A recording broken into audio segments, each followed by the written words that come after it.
To be eligible to receive the stimulus card benefits, you must be a Chicago resident and have a valid city sticker for your vehicle. Now, data provided by the City of Chicago suggests that the median household income for a family of 4 is $93,000. According to local Chicago news stations, 75% of these cards will prioritize residents in community areas that have higher mobility hardship, while the remaining 25% will be distributed citywide. Now, costly gasoline prices could hamper the United States' economic recovery if it continues. So central is the price of fuel to the household budgets for millions of people. However, with an influence of factors sparking the recent price increase, a quick remedy seems unlikely. Inflation rates have been increasing sharply since August 2021 and have been out of the normal 2 to 4% range for a full year.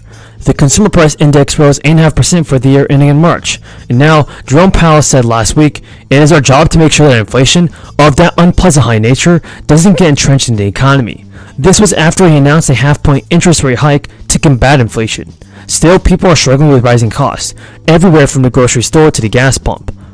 Keeping prices stable is part of the Fed's mandate, but so far inflation has kept increasing higher.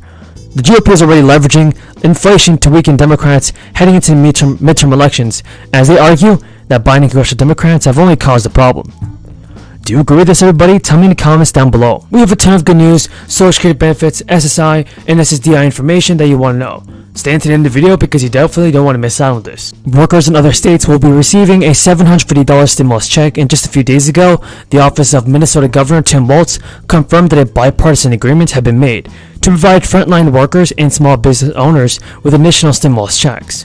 In a statement, the governor said the state of Minnesota continues to show the country that a divided legislature can still come together to get things done.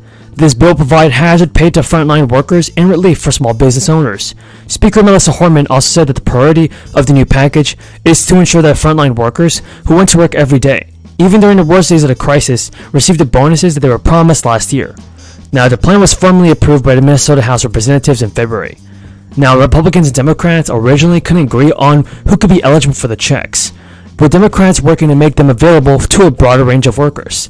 While Republicans wanted the money to be directed primarily to first responders and nurses and doctors, an estimated 667,000 workers from Minnesota will be able to claim the check. And if you've got a tax return filed, whether it was before or after the April 18th deadline, a tax refund should be headed to your way very soon. That's if you're expecting one. If you file on time, your refund money should arrive within 21 days of filing, and as long as there are no errors and you file electronically instead of direct deposit.